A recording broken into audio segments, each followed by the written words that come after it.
But the best basketball of the weekend, the best player in America, the best shooter in America, Caitlin Clark at Iowa. Just watch. It's not. There's no hyperbole here. I continue to say that this is competition. And obviously, if we were in this setting and no buckets allowed, foul somebody, it would be a problem because we are outside of the parameters of basketball. And so this is an emotion. Watch her play. She plays at a high level, highly skilled. She's the best passer in America, and she's the best shooter in America. Promise. You get a chance to watch her. If you haven't watched her, you're doing yourself a disservice. Caitlin Clark and Angel Reese have any love or like for one another at all? Respect. Yeah, they have respect. I don't know. That ain't what I... Caitlin Clark is out for 2 weeks, and the entire WNBA is feeling the tremors. Ticket prices have crashed, arenas are half empty, and one game even saw a shocking 71% drop overnight. But what does this say about the league's reliance on Clark? And why hasn't Angel Reese stepped up as the star everyone thought she... Let's break down the fallout and what it means for the WNBA's future. Kindly please like the video and subscribe to the channel to support us. When Caitlin Clark went down, so did the WNBA's ticket prices, and fast. News of Clark's quad strain injury spread like wildfire, shaking the league to its core. Her absence wasn't just a blow to her team, it was a financial gut punch for the WNBA as a whole. And, there's a lot of players who are really good in women's basketball, like talented. Step back jumpers, shooting deep threes. That's really impressive. And keep this in mind. I know what the difference... I think I know the difference. You understand? Just like when you was at Upfronts, Eminem, telling folks, I know how to read. You understand? Say, I know you understand. Get that in the house. No. It's cool. It's all fun. She averages 27 a game. She also averages over 8 assists. So she leads the nation in scoring, and she leads the nation in assists.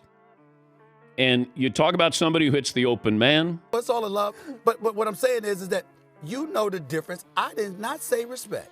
I said love or like.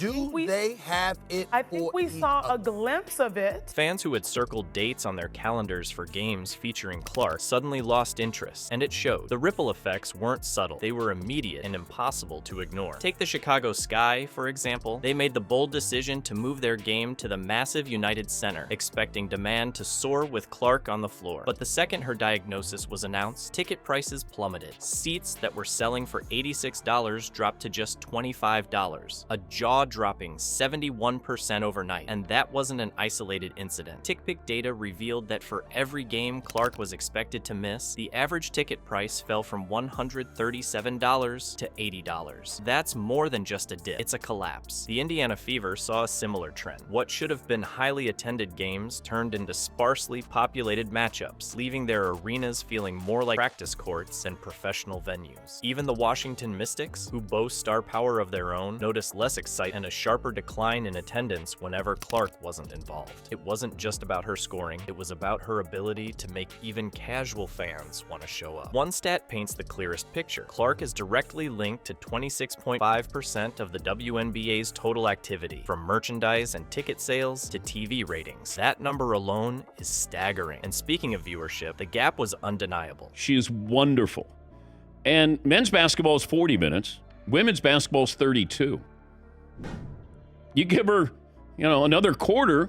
She's averaging 30 a game at least. I do know both of these ladies, and I have spoken to them, and it is hard to negotiate the spaces that they're in with the heat of the moment from college to pros. You don't even know where I'm going. She had, a triple-double last night. Put up, 41. And what are the, let's see, the numbers were 41, 12, and 10.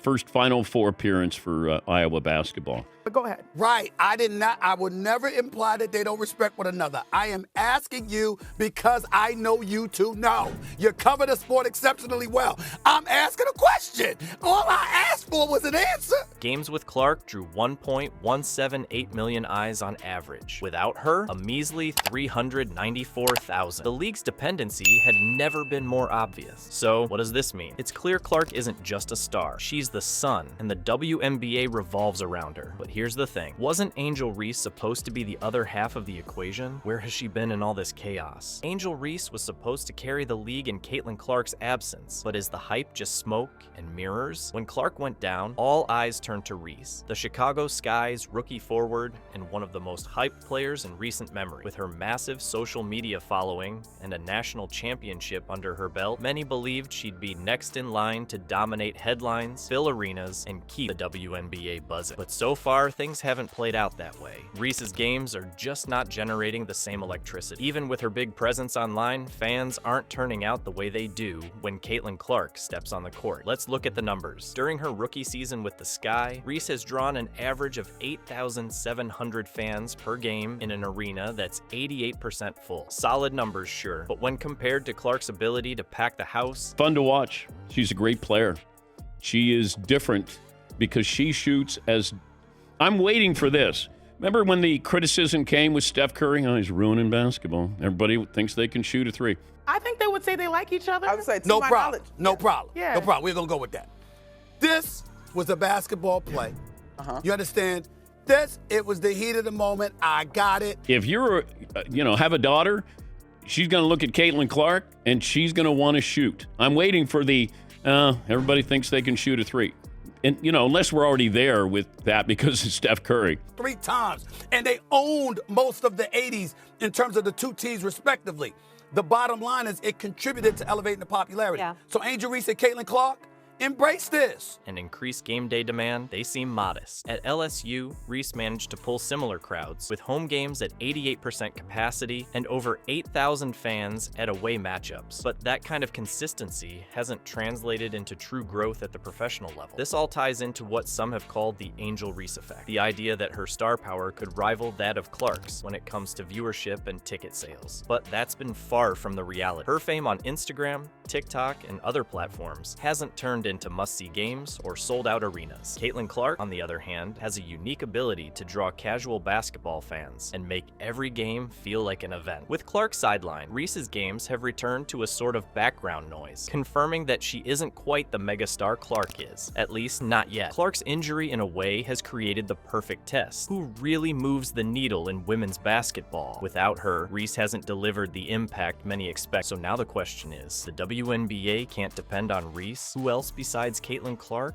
can they count on? The WNBA has learned a tough lesson. Star power isn't just about fame, it's about the ability to draw fans and revenue. Caitlin Clark's injury exposed just how much the league leans on her, and the financial impact has been impossible to hide. But this isn't just about Clark. It's a wake-up call for the WNBA to dig deeper and invest in creating a stronger roster of stars who can bring excitement and consistency. Clark will recover, but the question is bigger than her. Next time she's out, the league has to be ready to stand on its own.